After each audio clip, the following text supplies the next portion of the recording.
Hello and welcome दोस्तों। इस video में हम बात करने वाले हैं आपकी जय नारायण व्यास यूनिवर्सिटी जोधपुर के लिए बीएससी फोर्थ सेमेस्टर केमिस्ट्री के लिए इंपॉर्टेंट क्वेश्चन विद नोट्स की। यहाँ पर अगर हम बात करें, इसमें पूरे नोट्स मिल जाएंगे आपके 500 यूनिट के। अगर आपको ये पीडीएफ चाहिए तो टेलीग्राम चैनल को ज्वाइन कर सकते हैं, वहाँ पर आपको ये पीडीएफ देखने को मिल जाएगा। यहाँ पर अगर हम बात करें, इस पीडीएफ पे पासवर्ड लगा रखा है सिक्योरिटी की वजह से, तो आपको ये पासवर्ड क्या रहने वाला है इस पीडीएफ के लिए तो वो भी मैं आपको बता दूंगा। तो आपके पासवर्ड वहाँ पर आप डालोगे और ये पीडीएफ खुल जाएगा, तो आपको ये पीडीएफ टेलीग्राम पर मिल जाएगा। यहाँ पर अगर हम बात करें यूनिट फर्स्ट के कौन कौन से इंपॉर्टेंट क्वेश्चन हो जाएंगे बीएससी फोर्थ सेमेस्टर जय नारायण व्यास यूनिवर्सिटी जोधपुर के लिए, तो यहाँ पर अगर हम बात करें यूनिट फर्स्ट का पहला टॉपिक हो जाएगा आपका वेनर का उप संयोजक जो यौगिक है उसका सिद्धांत क्या है और प्रायोगिक सत्यापन किस प्रकार से किया जाता है। तो ये जो यूनिट है फर्स्ट, इसका पहला टॉपिक हो जाएगा। तो पहले टॉपिक पर किस प्रकार से प्रश्न पूछे जा सकते हैं, अगर आपको नोट्स चाहिए तो यहाँ पर आपको टेलीग्राम चैनल को ज्वाइन कर लेना है। यहाँ पर अगर हम बात करें यूनिट फर्स्ट के जो है आपके फर्स्ट टॉपिक के कौन कौन से प्रश्न हो जाएंगे, तो स्क्रीन पर आप देख सकते हैं आपके वेनर के उप संयोजक सिद्धांत की मुख्य अवधारणा का वर्णन कीजिए। तो यहाँ पर आपको ये प्रश्न पूछा जा सकता है। इसके अलावा अगर हम बात करें, आपसे प्रश्न पूछा जा सकता है कि प्राथमिक और द्वितीयक संयोजकता में क्या अंतर होता है, उदाहरण सहित आपको बताना है। इसके अलावा अगर हम बात करें, आपके प्रश्न तीसरा प्रश्न पूछा जा सकता है कि आप प्रयोगात्मक रूप से इनको आपको विभेदित करना है कि कैसे आप विभेदित कर सकते हैं कोबाल्ट NH3।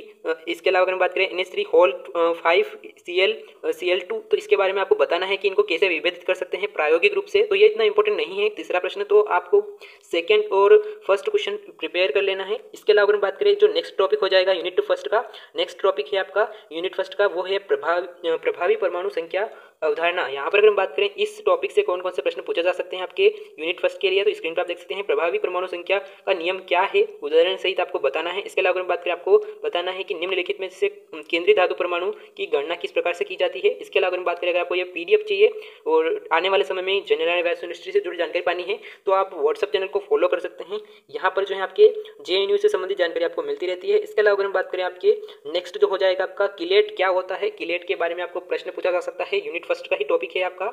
यहाँ पर अगर हम बात करें, आपके किलेट और आपके किलेशन से आप क्या समझते हैं, इस पर प्रश्न पूछा जा सकता है। तो यहाँ पर आपको डेफिनेशन दोनों चीज़ें देखने को मिल जाएगी। वीडियो को पॉज करके भी पढ़ सकते हो, पीडीएफ के माध्यम से भी पढ़ सकते हो। किलेट प्रभाव क्या होता है, तो इस पर भी प्रश्न पूछा जा सकता है। तो किलेट प्रभाव क्या है, तो यहाँ पर आपको देखने को मिल जाएगा। यहाँ पर अगर हम बात करें, नेक्स्ट जो हो जाएगा आपका यूनिट फर्स्ट का जो नेक्स्ट टॉपिक है IUPAC नामकरण बताना है आपको। यहाँ पर आपके उप संयोजक यौगिकों के IUPAC नामकरण किस प्रकार से किया जाता है, तो इस पर प्रश्न पूछा जा सकता है। इसके अलावा अगर हम बात करें, आपके कुछ उदाहरण दे रखे हैं तो इन पर भी प्रश्न पूछा जा सकता है, तो इसको आप जरूर प्रिपेयर कर लीजिएगा। यहाँ पर अगर हम बात करें, स्क्रीन पर आप देख सकते हैं कुछ IUPAC जो नाम है उनके आपको लिखने हैं, तो यहाँ पर आप देख सकते हैं वीडियो को पॉज करके। यहाँ पर अगर हम बात करें, इनके सूत्र आपको लिखने हैं। यहाँ पर अगर आपको यहाँ पर आंसर नहीं मिलता है तो आप गूगल पर सर्च कर लेते हैं। तो यहाँ पर अगर हम बात करें, ये जो है इंपॉर्टेंट हो जाते हैं, जरूर पढ़ लीजिएगा। इसके अलावा ये भी जो है इंपॉर्टेंट है, तो इसको भी जरूर पढ़ लीजिएगा। इसके अलावा अगर हम बात करें, नेक्स्ट जो हो जाएगा आपका यूनिट फर्स्ट का नेक्स्ट टॉपिक है आपके समन्वय संख्या 4 और 6 में त्रिविम समावयवता। यहाँ पर अगर हम बात करें, नेक्स्ट टॉपिक हो जाएगा यूनिट फर्स्ट का। यहाँ पर स्क्रीन पर आप देख सकते हैं यूनिट फर्स्ट बहुत बड़ी है, इसलिए मैंने पूरा जो है आपके यूनिट फर्स्ट से कौन कौन से क्वेश्चन बन सकते हैं सारी क्वेश्चन इस पीडीएफ में आपको देखने को मिल जाएंगे। 24 पेज का ये पीडीएफ है, कंप्लीट जानकारी आपकी फोर्थ सेमेस्टर केमिस्ट्री के लिए आपको यहाँ पर देखने को मिल जाएगी। यहाँ पर हम बात करें, स्क्रीन पर आप देख सकते हैं यूनिट फर्स्ट का जो है 5वां टॉपिक हो जाएगा आपका ज्यामिति और प्रकाशीय समन्वयता की को आप उपयुक्त उदाहरण से परिभाषित कीजिए। तो इस पर प्रश्न पूछा जा सकता है कि ज्यामितीय समन्वयता क्या है, प्रकाशीय समन्वयता क्या है, उपरोक्त उदाहरण सहित आपको परिभाषित करना है। इसके अलावा अगर हम बात करें, आपको इनकी ज्यामितीय समन्वयता की संरचना आपको बतानी है। तो अगर आपको यहाँ पर आंसर ना मिले तो अपनी 1 वीक सीरीज या फिर किसी बुक्स में आप पढ़ रहे हो तो उसमें इंपॉर्टेंट लगा सकते हो, ये प्रश्न वहाँ पर आपको देखने को मिल जाएंगे। इसके अलावा अगर हम बात करें, आपका यूनिट फर्स्ट का नेक्स्ट टॉपिक हो जाएगा आपका कॉम्प्लेक्स मैट्रिक अनुमापन और आपके मेटलोक्रोम सूचनांक सिद्धांत क्या है। तो यहाँ पर आपके यूनिट फर्स्ट बहुत बड़ी है, तो इसलिए ज़्यादा प्रश्न देखने को मिल रहे हैं। यहाँ पर आपके एग्जाम में भी इंपॉर्टेंट हो जाता है। यहाँ पर अगर हम बात करें, स्क्रीन पर आप देख सकते हैं आपके यूनिट फर्स्ट का जो लास्ट टॉपिक का जो है कौन कौन से प्रश्न पूछे जा सकते हैं। तो स्क्रीन पर आप देख सकते हैं यहाँ पर आपके कॉम्प्लेक्सोमेट्रिक अनुमापन क्या होता है, इस पर प्रश्न पूछा जा सकता है। EDT को वरीयता क्यों देते हैं, इसके बारे में आपको प्रश्न पूछा जा सकता है। इसके अलावा अगर हम बात करें, आपके मेटलोक्रोम सूचनांक सिद्धांत क्या है, इसके बारे में आपको बताना है। इसके अलावा अगर हम बात करें आपका यूनिट सेकंड की, तो यूनिट सेकंड जो हो जाएगी आपकी अम्ल क्षार अवधारणा और आपकी अजलीय विलायक। यहाँ पर अगर हम बात करें, यूनिट सेकंड जो हो जाएगी आपकी अम्ल क्षार और आपके अजलीय विलायक। यहाँ पर अगर बात करें पहला टॉपिक हो जाएगा आपका यूनिट सेकंड का, स्क्रीन पर आप देख सकते हैं अम्ल क्षार और की अवधारणा क्या है, तो यहाँ पर आपको अवधारणा पूछ सकते हैं, तो यहाँ पर आप पढ़ लीजिएगा। यहाँ पर अगर बात करें यूनिट सेकंड के कौन कौन से इंपॉर्टेंट क्वेश्चन हो जाएंगे, तो स्क्रीन पर आप देख सकते हैं आर्रेनियस और आपके लोरी और लुईस की अम्ल क्षार अवधारणा क्या है, उदाहरण सहित आपको व्याख्या करनी है और तुलना करनी है, यानी कि आपको अंतर बताने हैं, तो आपको उदाहरण सहित आपकी जो डेफिनेशन है वो लिख देनी है अम्ल क्षार की। इसके अलावा अगर बात करें आपके संयुग्मी अम्ल क्या होते हैं, संयुग्मी क्षार क्या होते हैं, इसके बारे में डिस्कस करना है। इसके अलावा अगर बात करें आपका नेक्स्ट टॉपिक हो जाएगा यूनिट सेकेंड का नेक्स्ट टॉपिक हो जाएगा आपका अम्ल क्षार अनुमापन और आपका सूचनांक सिद्धांत क्या है, तो इस पर प्रश्न पूछा जा सकता है। तो यहाँ पर स्क्रीन पर आप देख सकते हैं, यहाँ पर आप पढ़ लीजिएगा इसको। नेक्स्ट अगर हम बात करें आपके तीसरा टॉपिक है आपका यूनिट सेकेंड का रेडॉक्स अनुमापन क्या है, तो इस पर प्रश्न पूछा जा सकता है। अम्ल क्षार सूचनांकों के लिए ओस्टवाल और आपके क्विनोनॉइड सिद्धांत की व्याख्या कीजिए। आपके रेडॉक्स अनुमापन क्या है, इस पर प्रश्न पूछा जा सकता है। तो यहाँ पर आपको डेफिनेशन मिल जाएगी।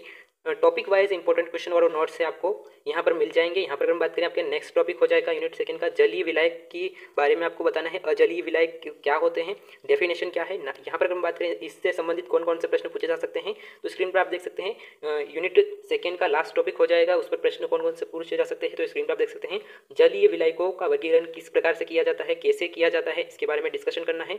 कितने प्रकार के प्रत्येक प्रकार को उदाहरण सहित आपको उदाहरण देना है। इसके अलावा हम बात करें आपकी अमोनिया में होने वाली अम्ल क्षार अवक्षेपण और आपकी धातु विलयन अभिक्रिया का वर्णन करना है। इसके अलावा हम बात करें आपके तीसरा जो प्रश्न हो जाएगा यूनिट सेकेंड का द्रव SO2 को विलायक के रूप में उपयोग करते हुए उदासीनीकरण और आपकी अवक्षेपण अभिक्रिया को समझाइए। नेक्स्ट हम बात करें आपकी यूनिट थर्ड की, तो यूनिट थर्ड जो हो जाएगी आपकी क्रियाशील मेथिलीन यौगिक और कार्बोक्सिलिक अम्ल के बारे में डिस्कशन करना है। तो यहाँ पर स्क्रीन पर आप देख सकते हैं क्रियाशील मेथिलीन यौगिक क्या होते हैं, यहाँ पर आपको देखने को मिल जाएगा। इसके अलावा हम बात करें आपके यूनिट थर्ड के कौन कौन से इंपॉर्टेंट क्वेश्चन हो जाएंगे, तो स्क्रीन पर आप देख सकते हैं क्रियाशील मेथिलीन यौगिक क्या होते हैं, मेथिलिक यौगिक क्या होते हैं और इनके हाइड्रोजन अम्लीय क्यों होते हैं, इस पर प्रश्न पूछा जा सकता है, तो इसको जरूर पढ़ लीजिएगा। इसके अलावा हम बात करें आपके मेलोनिक एस्टर से निम्नलिखित कैसे संश्लेषित किया जा सकता है, आपको बताना है कि मेलोनिक एस्टर से आप इन यौगिकों को कैसे संश्लेषित कर सकते हैं। यहाँ पर हम बात करें नेक्स्ट जो हो जाएगा आपका यूनिट थर्ड का नेक्स्ट टॉपिक हो जाएगा आपका क्लेजन संघनन क्रियाविधि क्या है, इस पर प्रश्न पूछा जा सकता है। तो यहाँ पर आपको पूरी क्रियाविधि देखने को मिल जाएगी।